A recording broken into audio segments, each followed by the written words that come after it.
Got a question up on our Facebook page, and this is intriguing. I don't know that it'll happen. I guess it's impossible to know now, but it's intriguing to think about. ESPN's mock draft has the Jazz taking Cameron Boozer, the son of Carlos Boozer. Who wouldn't sign off on that right now? As the son of Carlos Boozer, would he love to play for the Jazz? I think he would. 22 points, 10 boards, 4 assists. Off to a good start through 4 games. I've watched this young man play many times, including last night. Mm-hmm. They were playing, Kansas. And, yes, I would take him because it's sort of like a little bit of, let's make a deal. You got something on door number 1. Do you want to go to door number 2 or door number 3 or whatever it might be? That show is still running all these years later. And so you got something good. I would take it. As opposed to what would the option be? Let's assume he's behind door number 1. Well, DeBonza. Oh, okay. Yeah. I mean, you look at the 2 and the kid from Kansas who's out right now with a hammy or something is not playing. But we'll see DeBonza here Friday afternoon across the street against Wisconsin. Yeah, I'm going to go to that game. And Boozer is like his father in terms of a very effective player, but not with a ton of just raw athletic ability, like Ace Bailey or DeBonza. DeBonza has where the that. Athleticism, you don't even have to know anything about the sport. You're like, that's amazing. Yeah. Right. I mean, long, sleek, agile, all that stuff. DeBonza has that. Doesn't necessarily mean you're a better player, but I think right now, for what it's worth, and I am not an NBA talent scout evaluator, but I watch these freaking games and I talk to people.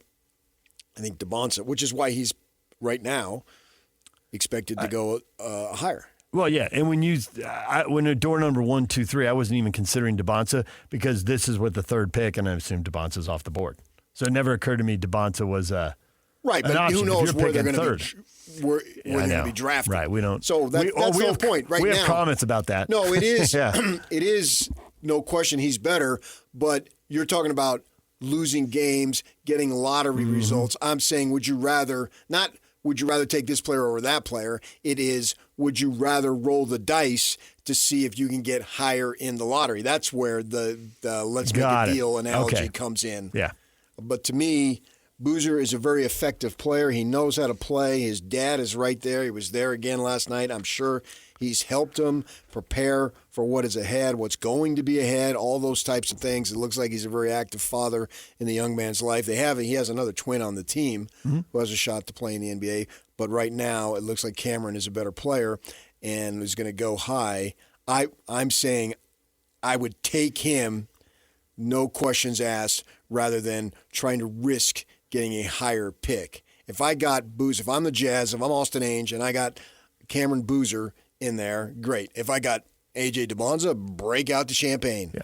Because he's more athletic and can do different things that I don't think Boozer can do, but that takes away from nothing for what Boozer is able to do. Because when you think about it, was Karl Malone super athletic? Yeah. Was Magic Johnson? So there's ways to be There's ways to be effective. a really good player.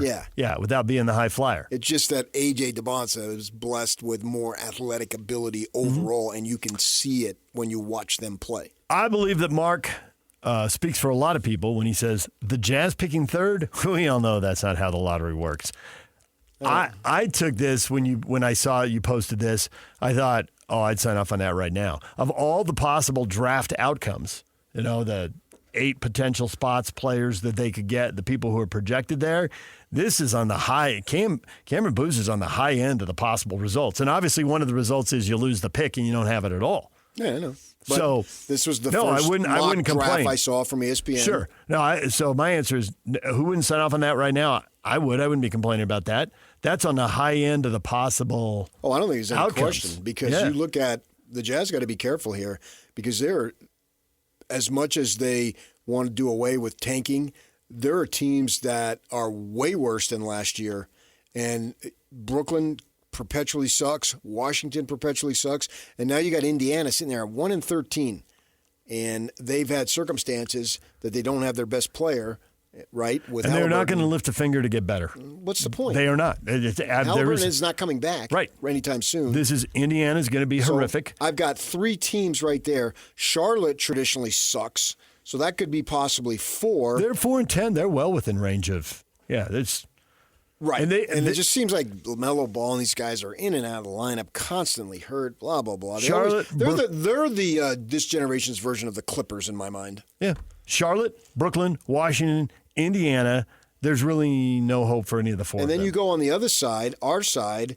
New Orleans, Sacramento, Dallas, Memphis. The Clippers are below the playoff line now, but I can see them getting better and winning some games. Because I think they lose their pick to OKC also. New Orleans loses their pick, but they don't appear capable of doing anything. No, they've already changed coaches. Yeah. And didn't even get through the first month. So to your point, for people who are driving and couldn't add that up, you just listed let's assume the Clippers are at least a C- or maybe Memphis D+ team.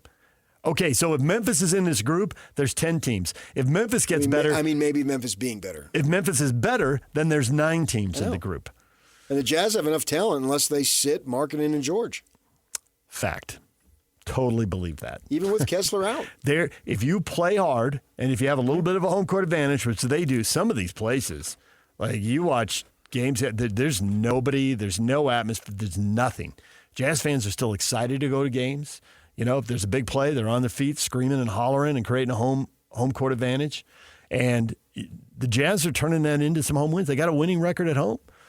Barely, but yeah. Barely, right. But, I mean, New Orleans is 1-6. Brooklyn and Washington haven't won a home game yet. So to your point about the Jazz could be bad, and that could be enough to doom their draft hopes. Because some of these teams look like they're horrific. I think Austin Ainge might have to walk back what he said. We're not going to do that. There's that. If they want to maintain their pick, they're going to have to do it. There's that. There's an injury like Kessler has already had one. Somebody has something happen in the next couple of weeks. Or there's give up the pick. Yeah, but I don't think you can plan on injury. No, you can't, but it could happen. I mean, the Kessler thing happened. If they had rim protection, I'm sure it could happen to Portland. It could happen to the Warriors. It could happen. It could be happening to anybody, though. So there's just as much chance that teams are now that are solidly in the playoff.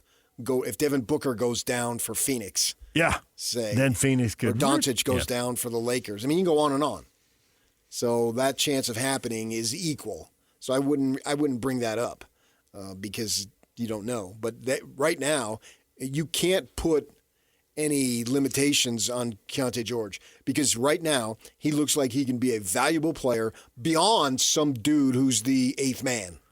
And do you think that the Jazz, as currently constituted, if there's no monkeying around with playing time, win 25 games? Yes, because the other teams just really suck. And if they win 25 games, I think a bunch of these 9 teams, they are not getting to 25. That's 10 more than they won last year.